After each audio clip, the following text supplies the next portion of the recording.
El Pozo.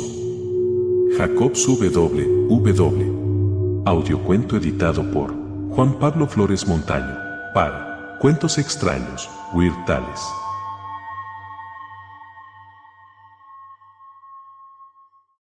El Pozo. De Well, 1902. Dos hombres conversaban tranquilamente en la sala de billar de una antigua casa de campo. Tras jugar con poco entusiasmo una última partida, los dos habían tomado asiento junto a la ventana abierta y habían comenzado a charlar de cualquier cosa mientras contemplaban los vastos jardines que se extendían ante ellos. «Tu tiempo se está acabando, Jem», dijo uno de ellos al cabo de un rato.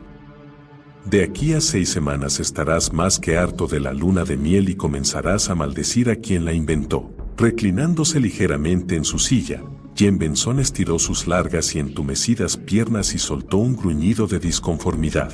«¿Sabes, querido primo?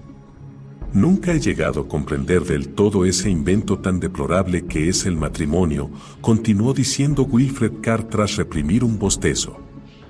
«Lo cierto es que él y yo seguimos caminos completamente diferentes. Imagínate. Nunca he tenido el dinero suficiente para cubrir mis propias necesidades, así que menos aún para cubrir las de otra persona.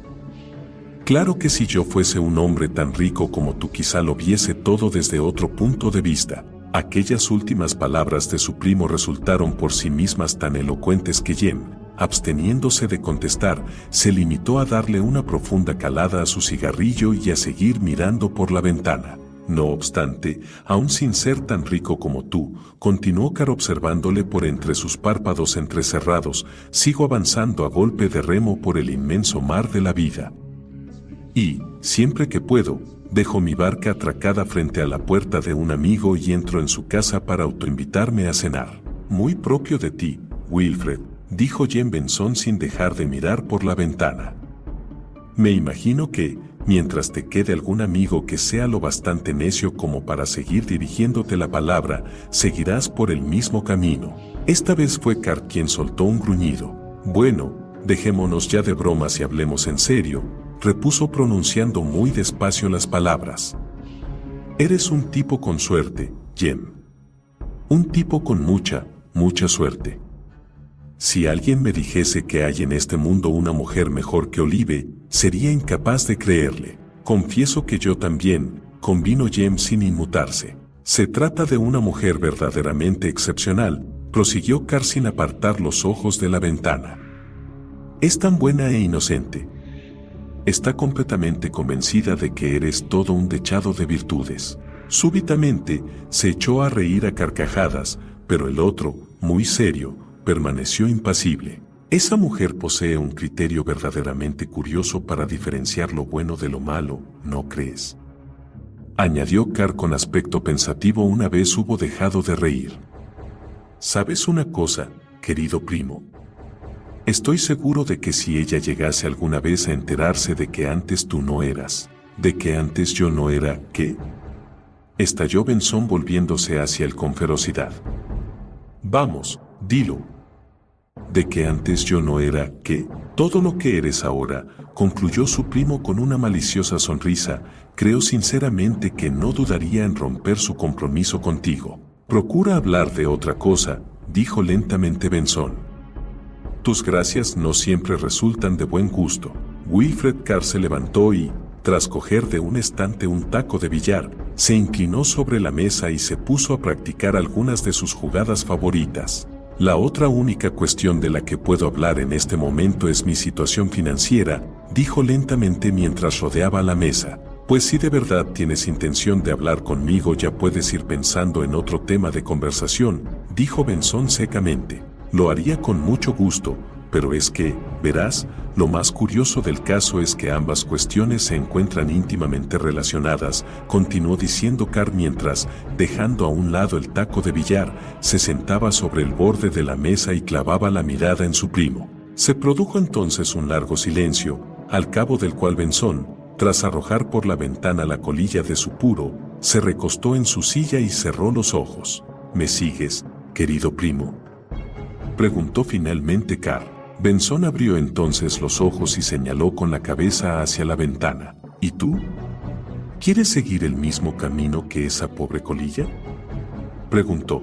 Por tu propio bien, preferiría salir de aquí por donde lo hace todo el mundo, repuso el otro sin inmutarse. Si saliese de esta casa por la ventana, la gente comenzaría a hacerme preguntas. Y tú ya sabes lo mucho que a mí me gusta hablar con la gente. Mientras no hables de mis asuntos, por mí puedes hablar hasta quedarte afónico, replicó Benzón haciendo un gran esfuerzo por contenerse. Querido primo, déjame confesarte una cosa, estoy metido en un buen lío, dijo Carr tranquilamente. Y esta vez se trata de algo serio de verdad. Si en 15 días no consigo reunir 1.500 libras, tendré comida y alojamiento gratis durante el resto de mi vida. Eso no supondría ningún cambio para ti, ¿no crees? Preguntó Benzón con malicia. Al fin y al cabo, tú siempre te estás autoinvitando a casa de tus amigos. Si supondría un cambio muy notable tanto en la calidad de la comida como en la del alojamiento, se apresuró a responder el otro.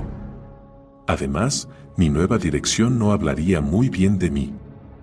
Bueno, Jem, ya hablando en serio, ¿vas a darme las 1.500 libras que necesito? No, contestó sin más el aludido. Carr empalideció de repente. ¿Es que acaso te niegas a salvar de la ruina a tu propio primo? Preguntó. Te recuerdo que te he prestado mi ayuda en más ocasiones de las que nunca llegarás a merecerte, repuso Benzón volviéndose hacia él y fulminándolo con una penetrante mirada.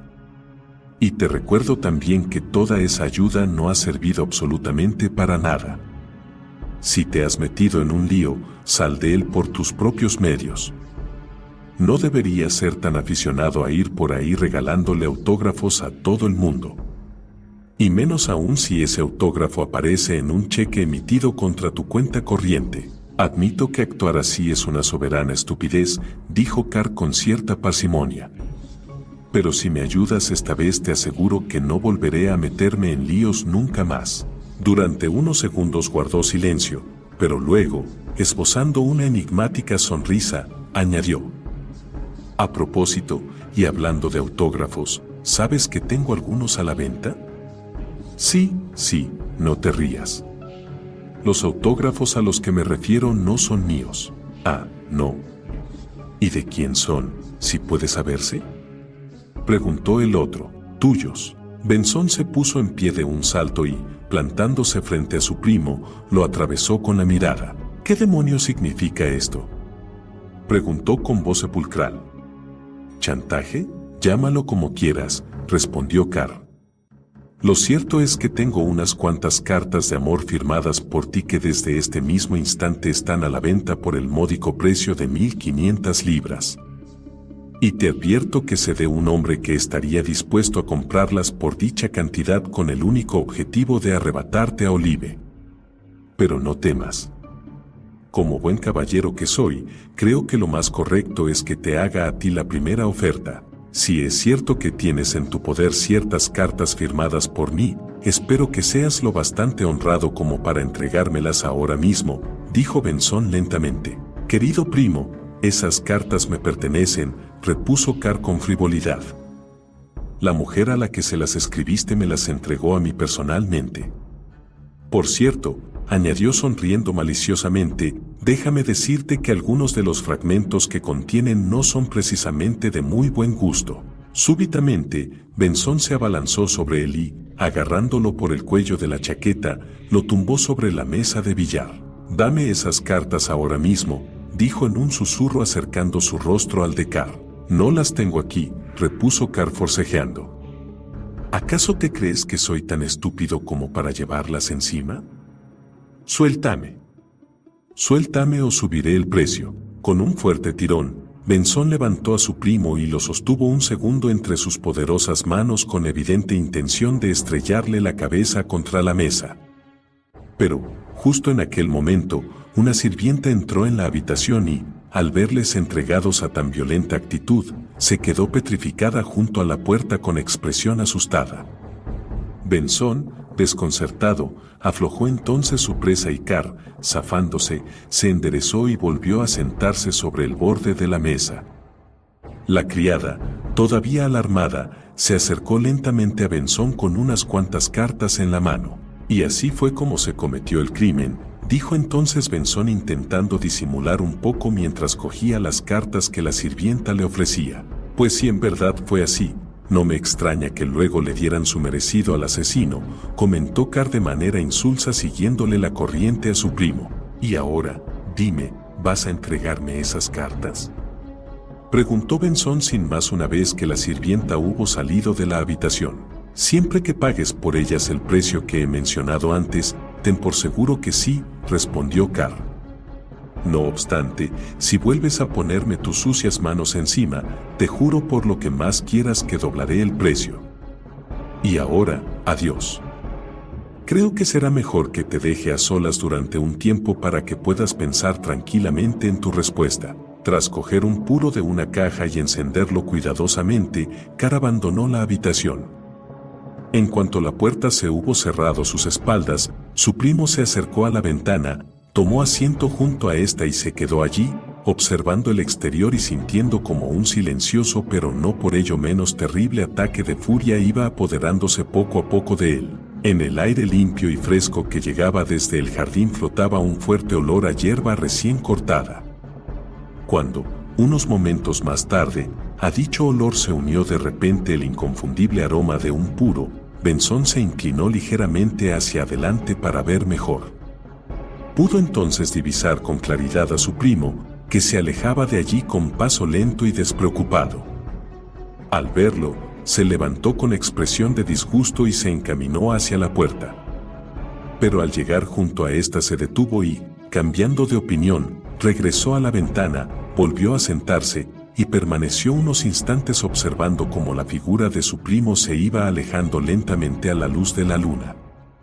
Luego, levantándose una vez más, abandonó con aire resuelto la habitación y permaneció ausente durante largo rato. La habitación continuaba vacía cuando Mrs. Benzón entró en ella un rato más tarde para darle las buenas noches a su hijo. Ligeramente extrañada por la ausencia de este, la mujer cruzó la estancia y se acercó a la ventana para echar un vistazo al exterior. Llevaba allí unos minutos observando distraídamente los jardines cuando, de repente, vio aparecer a su hijo, que caminaba hacia la casa dando grandes zancadas. Poco antes de alcanzar el porche, Benzón levantó la mirada y vio a su madre asomada a la ventana. «Buenas noches, querido», le dijo la mujer. «Buenas noches, mamá», respondió él gravemente. «¿Dónde está Wilfred?». «Se marchó», respondió Benzón. «¿Qué se marchó? ¿Y por qué?». «Pues verás». Los dos cruzamos unas palabras.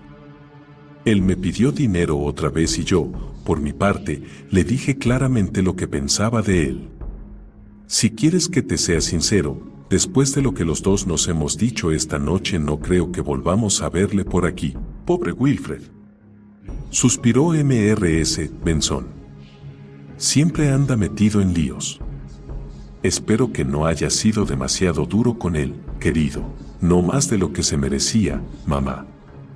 De eso puedes estar segura, respondió su hijo con severidad. Buenas noches. 2. En uno de los rincones más remotos de aquel vasto jardín, prácticamente oculto a la vista de los curiosos tras una espesa maraña de vegetación, se levantaba un viejo pozo que había caído en desuso mucho tiempo atrás. Su boca se encontraba parcialmente cubierta por una vieja tapa rota y descascarillada sobre la que se erigía un torno oxidado que no cesaba de crujir cuando el viento soplaba con fuerza por entre las ramas de los pinos. Debido al denso follaje, la luz del sol nunca llegaba con fuerza hasta allí, razón por la cual la tierra de los alrededores se encontraba siempre húmeda y cubierta de musgo mientras en otros rincones del jardín no hacía más que resquebrajarse por efecto del calor. Cierta tarde de verano, dos personas que llevaban ya un buen rato paseando tranquilamente por los jardines en medio de una quietud embriagadora avanzaban por entre la espesura en dirección a aquel pozo. ¿Para qué hemos venido hasta aquí? ¿Qué sentido tiene internarse en esta especie de jungla? Se quejó Benzón deteniéndose al borde del enmarañado pinar y observando con expresión contrariada la penumbra reinante al otro lado del mismo. ¿Cómo puedes decir eso? Pero sí es el mejor paraje de todo el jardín, repuso bruscamente la chica. Ya sabes que este es mi rincón favorito. Lo único que sé es que te gusta demasiado subirte al pretil de ese viejo pozo, repuso él hablando con lentitud. Y no te das cuenta de lo peligroso que es eso. El día menos pensado te inclinarás más de lo aconsejable y acabarás cayéndote dentro. Si eso llegase a ocurrir alguna vez, ten por seguro que aprovecharía la ocasión para hacer que el pozo me contase todos sus secretos. Repuso Oliver riendo. Venga, vamos. No te quedes ahí. Dicho lo cual, la chica, acompañada por el suave crujir de las ramas de los helechos al quebrarse bajo sus pies, echó a correr hasta que se perdió entre las sombras de los pinos. Lentamente, su compañero la siguió hasta que, por fin, tras emerger de las espesas sombras arrojadas por los árboles, pudo verla sentada sobre el pretil del pozo con los pies ocultos por la desordenada maleza que invadía los alrededores. Ella, al verle, le indicó con una señal que se acercara y tomase asiento a su lado. Así, unos segundos más tarde la muchacha sonreía tímidamente mientras dos fuertes brazos se enroscaban alrededor de su cintura. Me encanta este lugar, dijo al cabo de un largo silencio. Tiene un aire tan extraño y misterioso. ¿Sabes que sería incapaz de venir sola a un sitio como este, Jen? No podría evitar imaginar que tras todos esos árboles y arbustos que nos rodean se esconden toda clase de seres horribles ansiosos por saltar encima de mí para. Solo de pensarlo me dan escalofríos. Será mejor que volvamos a casa, dijo él con suavidad. Un pozo abandonado no es el sitio más aconsejable para pasar un rato. Sobre todo cuando el calor aprieta y el agua estancada empieza a oler mal. Venga, vámonos de aquí. Pero la chica, tras apartar las manos de Benson con una pequeña sacudida, se afianzó obstinadamente en su asiento. ¿Por qué no te relajas un poco y te fumas tranquilamente uno de esos puros que tanto te gustan? Repuso sin inmutarse. Si me he empeñado en venir hasta aquí ha sido con la intención de sentarme un rato y, de paso, charlar un poco. Dime, ¿se sabe algo de Wilfred? No, respondió Benson escuetamente al tiempo que se sacaba un puro del bolsillo de la chaqueta. ¡Qué desaparición más espectacular! ¿No crees? Continuó diciendo la muchacha. Me imagino que se metería en algún nuevo lío y que te escribiría una más de esas desesperadas cartas suyas en las que, sin duda, diría algo así como, querido Jem, por lo que más quieras, ayúdame a salir de esta. Jem Benson expulsó una gran bocanada de humo por la boca y, sujetando el puro entre los dientes, se sacudió de un manotazo un poco de ceniza que había caído sobre una de las mangas de su chaqueta. ¿Sabes? Me pregunto qué hubiera sido de él si no llega a ser por ti, dijo la muchacha apretándole el brazo con cariño. Supongo que se habría hundido en la miseria hace ya mucho tiempo. ¿Sabes lo que haré cuando tú y yo estemos casados, Jen?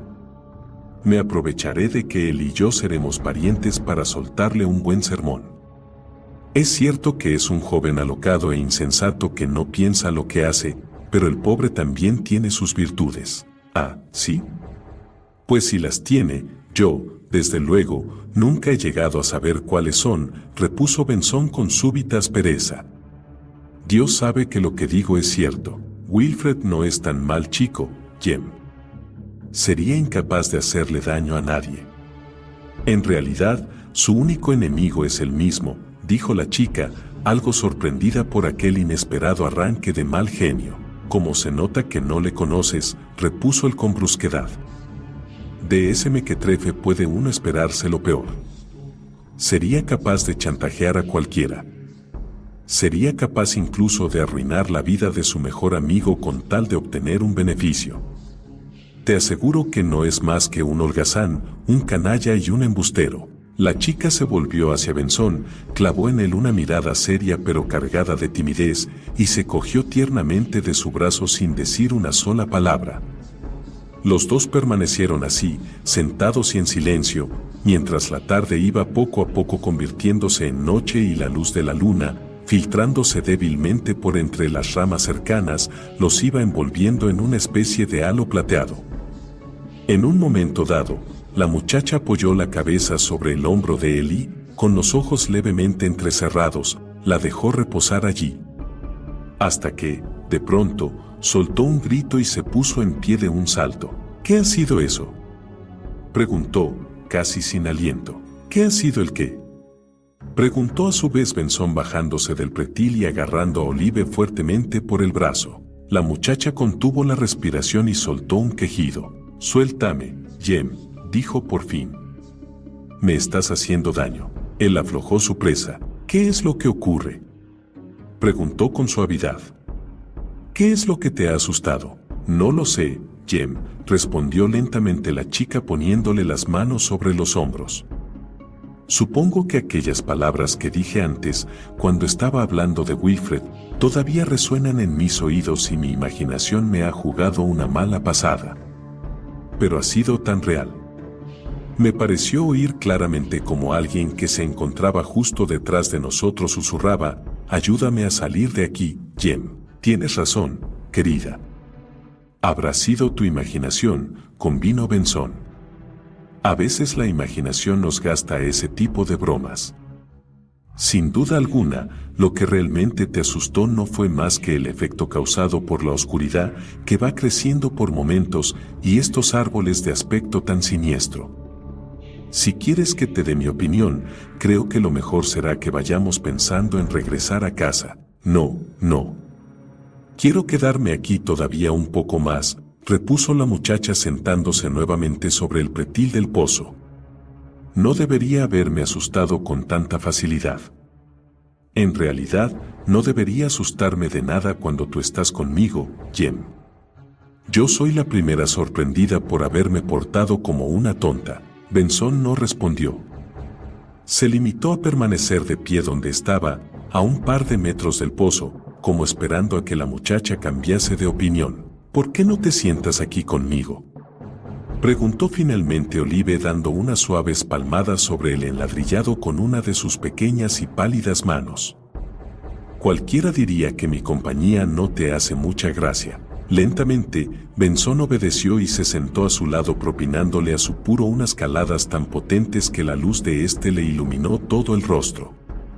Luego, al notar cómo a ella la recorría un leve estremecimiento, se echó ligeramente hacia atrás y rodeó los hombros de la muchacha con uno de sus fuertes y musculosos brazos. ¿Qué te ocurre, querida? ¿Acaso tienes frío?, le preguntó con ternura. No, al contrario. Se está muy bien aquí, respondió ella temblando ligeramente. Uno no suele tener frío en esta época del año, pero lo cierto es que desde el fondo de este pozo sube un aire fresco y húmedo capaz de hacer tiritar a cualquiera. Mientras hablaba, un débil y lejano chapoteo resonó en las profundidades del pozo.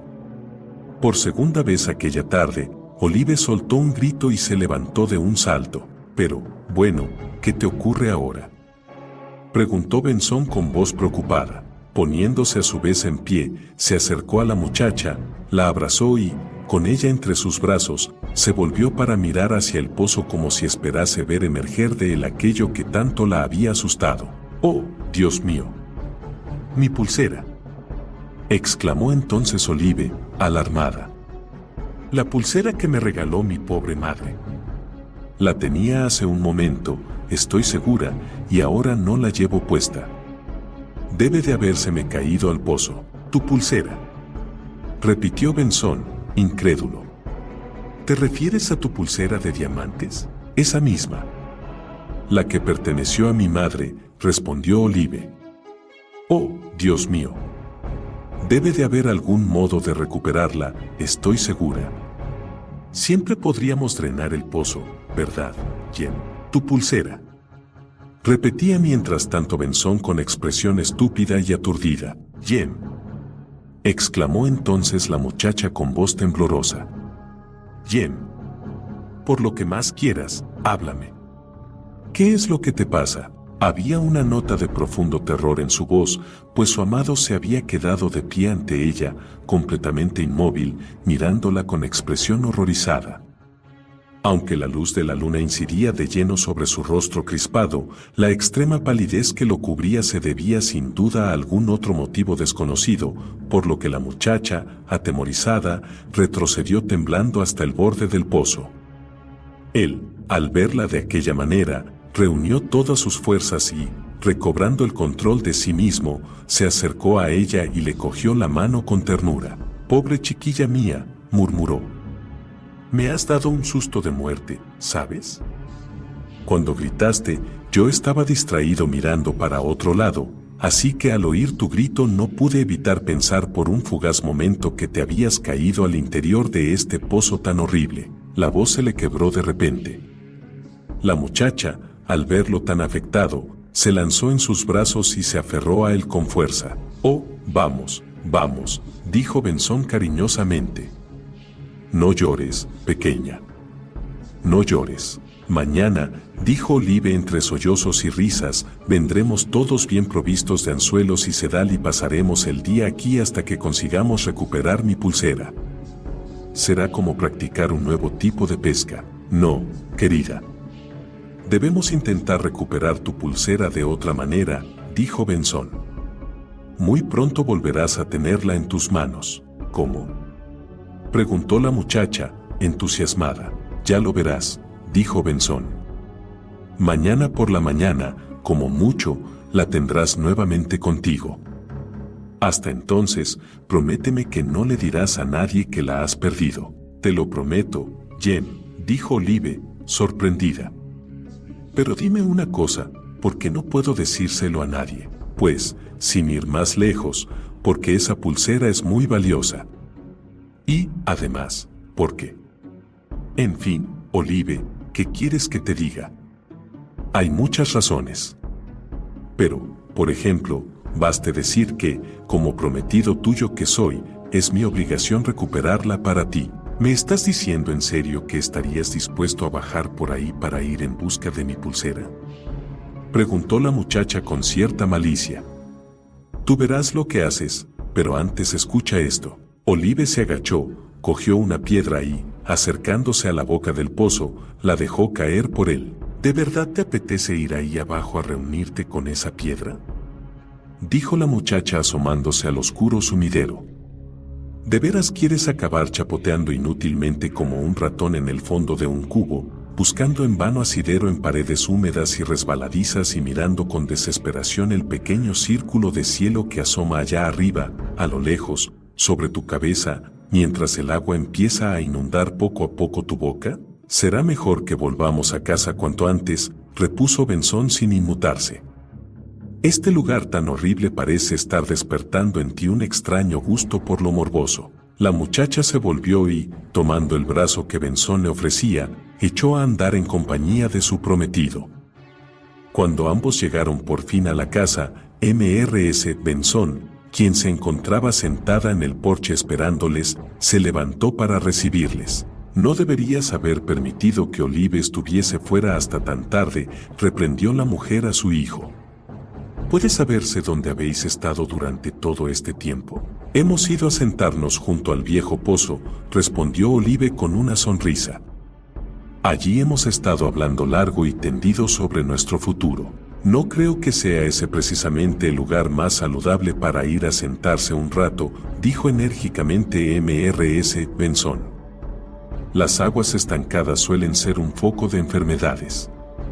¿Sabes una cosa, Jem?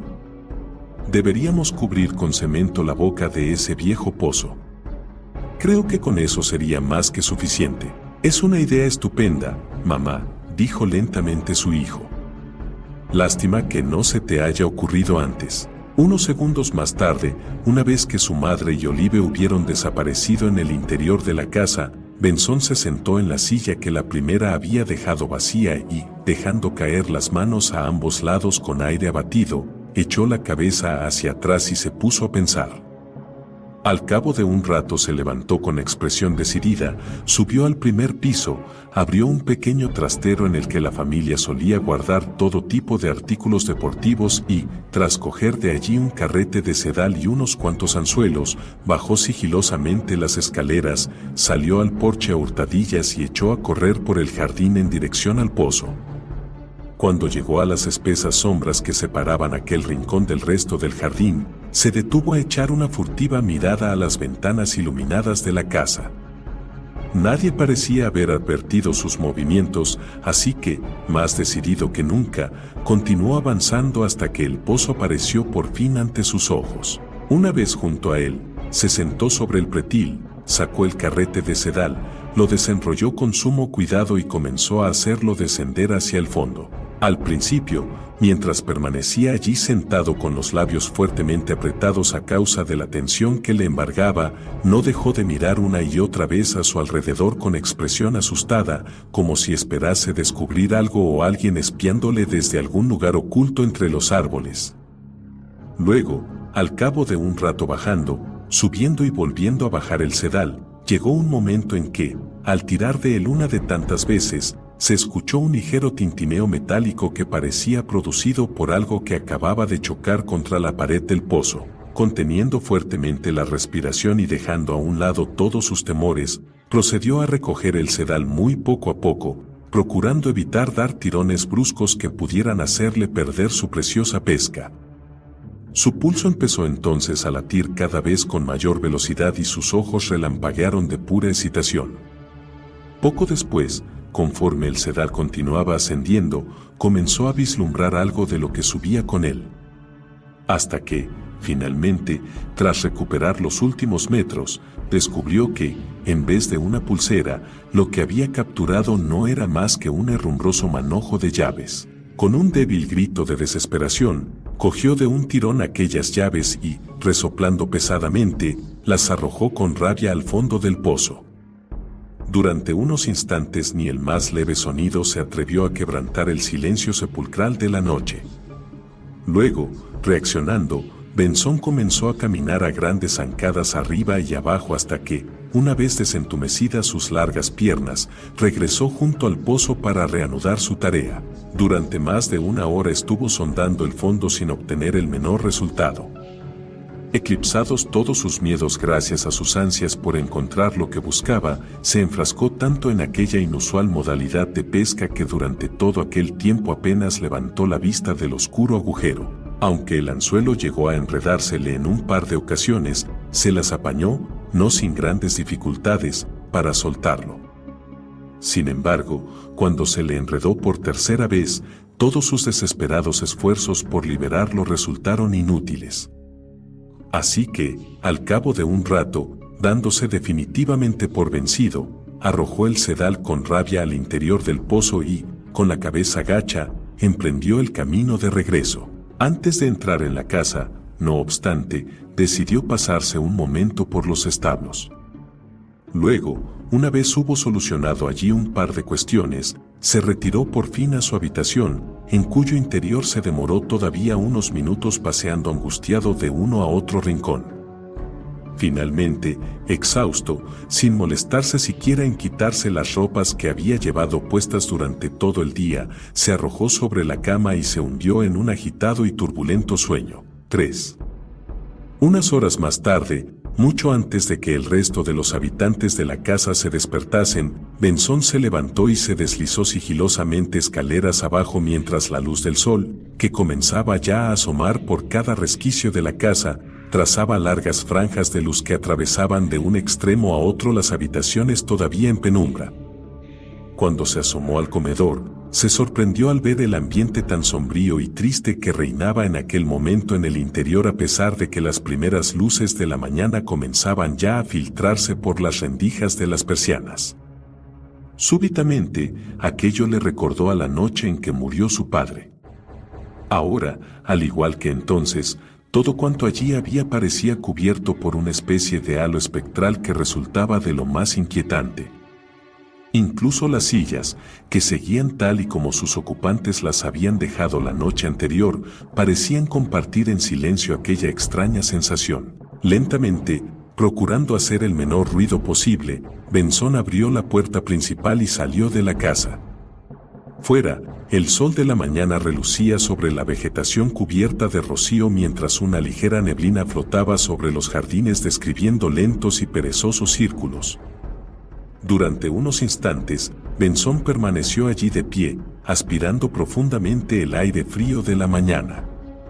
Luego, como despertando de un breve ensueño, echó a caminar lentamente en dirección a los establos. El chirriante e intermitente sonido que hacía la bomba del abrevadero al ser accionada y el ligero chapoteo del agua al caer sobre los adoquines rojos del patio le indicaron que alguien más se hallaba ya levantado. Al cabo de unos segundos, tras doblar una esquina, se encontró con un robusto hombre de cabellos rubios que, jadeante, bombeaba agua a un ritmo frenético. ¿Todo listo, George?, se limitó a preguntar. «Todo listo, señor», respondió el hombre enderezándose de golpe y enjugándose la frente con una mano. «Bob está dentro ultimando los preparativos». «Menuda mañana que hace para ir a darse un chapuzón, ¿no cree, señor? Ahora mismo el agua de ese pozo debe de estar lo que se dice helada. Venga, daos prisa». «No tenemos tiempo que perder», dijo Benson, impaciente. «Como usted diga, señor», contestó George cogiendo de lo alto de la bomba una pequeña toalla y restregándose la cara fuertemente con ella.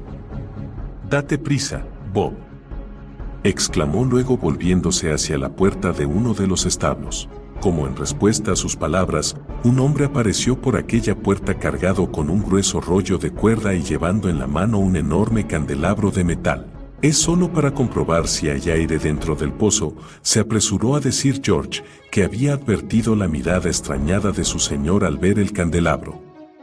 «Un pozo puede llegar a ser un lugar muy peligroso, pero si una vela puede resistir dentro de él, un hombre también puede». Benson asintió con la cabeza y, dando media vuelta, echó a caminar en dirección al pozo. El otro, tras levantarse el cuello de la camisa y meterse las manos en los bolsillos del pantalón, lo siguió de cerca. «Disculpe mi impertinencia, señor», dijo George poniéndose al lado de su amo, «pero es que, verá, me da la impresión de que no se encuentra usted muy bien esta mañana. Si me lo permite, seré yo quien baje al fondo del pozo». «No, no, de ninguna manera», dijo Benson con tono autoritario. «No parece estar usted en condiciones de bajar a ningún sitio, señor», insistió el otro. «La verdad es que nunca antes le había visto con tan mal aspecto. Así que, si me lo permite, yo mismo puedo encargarme de». «George, cállate de una vez y no te metas en lo que no te importa», repuso Benson, cortante. George, obediente, guardó silencio y los tres hombres continuaron avanzando a grandes zancadas por entre la húmeda y cada vez más espesa vegetación hasta que, por fin, llegaron junto al pozo. Una vez allí, Bob dejó el rollo de cuerda en el suelo y, a una señal de su señor, le entregó a este el candelabro. «He traído también otra cuerda para el candelabro, señor», dijo Bob sacando un pequeño rollo de cordel de uno de sus bolsillos. Benson cogió el cordel y ató cuidadosamente un extremo al candelabro. Luego colocó este sobre el pretil, encendió una cerilla, prendió con ella la vela y comenzó a bajarlo lentamente por el pozo. «Tenga mucho cuidado, señor», dijo George poniendo su mano sobre el brazo de su amo. «Tiene usted que procurar que el candelabro esté siempre ligeramente inclinado. Si no, la llama de la vela acabará quemando la cuerda». Apenas había acabado George de decir aquellas palabras cuando, de repente, el cordel se rompió y el candelabro, tras caer durante unos segundos, se estrelló contra las aguas del fondo. Benson soltó un juramento en voz baja. «No se preocupe, señor», dijo George dando media vuelta y echando a caminar hacia la casa. «Enseguida le traigo otro». «Déjalo, George». «Quédate donde estás», repuso Benson. «En realidad, no creo que haga falta ningún candelabro para bajar por este maldito pozo». «No tardaré más que un momento, señor», insistió el otro sin dejar de caminar. «Dime una cosa, George, ¿quién manda aquí? ¿Tú o yo?», dijo Benson con la voz reducida a un ronco susurro. Sin atreverse a rechistar ante la severa mirada que le dirigía su señor, George regresó lentamente al pozo, se sentó sobre el pretil y comenzó a quitarse los zapatos con expresión enfurruñada. Los otros dos lo observaron con curiosidad cuando, una vez descalzo, se puso de pie delante de ellos y miró a su señor con el ceño fruncido y los brazos en jarras. «Espero que al menos consienta usted en que sea yo quien baje por ahí, señor», dijo reuniendo todo su valor para dirigirse a su amo. «Usted no está en condiciones de hacerlo. Se nota a la legua que se encuentra enfermo. Quizá no sea más que un simple enfriamiento o alguna otra cosa sin importancia. Pero, quién sabe, quizás se trate de tifus. Últimamente está causando verdaderos estragos en el pueblo». Durante un momento Benson lo miró con furia, pero luego su mirada se suavizó de repente. «Quizás en otra ocasión te deje bajar a ti, George, pero esta vez no. Esta vez seré yo quien baje», dijo sin inmutarse. Uniendo la acción a la palabra, cogió el rollo de cuerda, hizo un lazo en uno de sus extremos, se lo pasó por debajo de los brazos y, sentándose sobre el pretil, pasó una pierna por encima del mismo y la dejó colgando sobre la boca del pozo. «¿Algunas instrucciones al respecto, señor?», preguntó George haciendo la cuerda con fuerza y haciéndole una seña a Bob para que le imitara. «Sí. Empezaréis a descolgarme lentamente», explicó Benson. «Yo os avisaré cuando llegue al agua. Cuando eso ocurra, soltad de golpe 2 o 3 metros más de cuerda para que pueda llegar al fondo». «Muy bien, señor», respondieron a una los otros dos. Benson pasó la otra pierna por encima del pretil y, una vez frente a frente con la boca del pozo, se quedó allí sentado sin atreverse a mover un solo músculo, con la espalda vuelta hacia sus dos lacayos, la cabeza inclinada hacia adelante y la mirada clavada en aquel oscuro sumidero. Estuvo tanto tiempo allí sentado, completamente inmóvil, que George comenzó a preocuparse. «¿Todo bien, señor?», preguntó. «¿Eh?» «Sí, todo bien», respondió Benson lentamente. «Solo una cosa más, George. Si de repente notáis un tirón en la cuerda, empezad a tirar inmediatamente de ella con todas vuestras fuerzas. Y ahora, abajo de una vez». Lentamente, pero sin parar, George y Bob comenzaron a soltar cuerda hasta que un cavernoso grito y un débil y lejano chapoteo que subieron hasta ellos desde lo más profundo de la oscuridad les indicaron que su señor acababa de alcanzar el nivel del agua. Soltaron entonces 3 metros más de cuerda y permanecieron a la espera con las manos prestas a tirar y el oído bien atento. «El señor debe de estar ahora mismo bajo el agua, ¿verdad, George?», dijo Bob en voz baja. George asintió levemente con la cabeza y, tras escupir en las palmas de sus enormes manazas, asió la cuerda con fuerza. Al cabo de un minuto de intensa espera, los dos hombres comenzaron a intercambiar profundas miradas de preocupación. Hasta que, de repente, un violento tirón, seguido de cerca por otros más débiles, estuvo a punto de arrancarles la cuerda de las manos. «Tira, Bob. Tira con fuerza», gritó entonces George apoyando un pie contra el pozo, agarrando la cuerda con todas sus fuerzas y echando desesperadamente todo su peso hacia atrás. «Tira. Tira, te digo. Está como atascado y no sube. Tira, maldita sea». Como en respuesta a sus desesperados esfuerzos, la cuerda comenzó a subir lentamente, centímetro a centímetro, hasta que, al cabo de unos segundos, se oyó un fuerte chapoteo. Un indescriptible alarido de terror emergió entonces de las entrañas del pozo. «¡Puf! ¿Cuánto pesa?», jadeó Bob. «Debe de haberse enganchado en alguna parte». «Estése quieto, señor, por lo que más quiera. Estése quieto», añadió a voz en grito al notar unas violentas sacudidas al otro extremo de la cuerda. Gruñendo y resoplando a causa del esfuerzo, los dos hombres continuaron tirando y recuperando cuerda poco a poco. «Muy bien, señor. Siga así, que enseguida le sacamos», dijo George al notar cómo las sacudidas cesaban de golpe. Con el pie firmemente apoyado contra el pretil, siguió tirando y tirando con todas sus fuerzas. Poco a poco, Aquella pesada carga fue acercándose cada vez más al borde del pozo hasta que, finalmente, tras un largo y fuerte tirón, una cabeza asomó por allí, la de un cadáver que resumaba barro por las fosas nasales y las cuencas vacías. Pero aquello no era todo. Junto a aquella cabeza, pálido y demacrado hasta parecer un espectro, se había asomado también el rostro crispado de Jen Benson. Aquella horripilante visión apenas duró un segundo en las retinas de George, pues el pobre hombre, profiriendo un terrible alarido, soltó de golpe la cuerda y cayó pesadamente hacia atrás. Aquello cogió a Bob completamente desprevenido, por lo que éste, que había permanecido todo el tiempo detrás de su compañero y no había alcanzado a ver nada, no pudo hacer más que contemplar cómo la cuerda se le escapaba bruscamente de las manos y desaparecía a continuación dentro del pozo. Un tremendo chapuzón taladró entonces el frío de la mañana. «¿Pero qué has hecho, George?», exclamó Bob corriendo desesperadamente hacia la boca del pozo. «¿Qué has hecho? Vea por otra cuerda», gritó George, reaccionando de repente.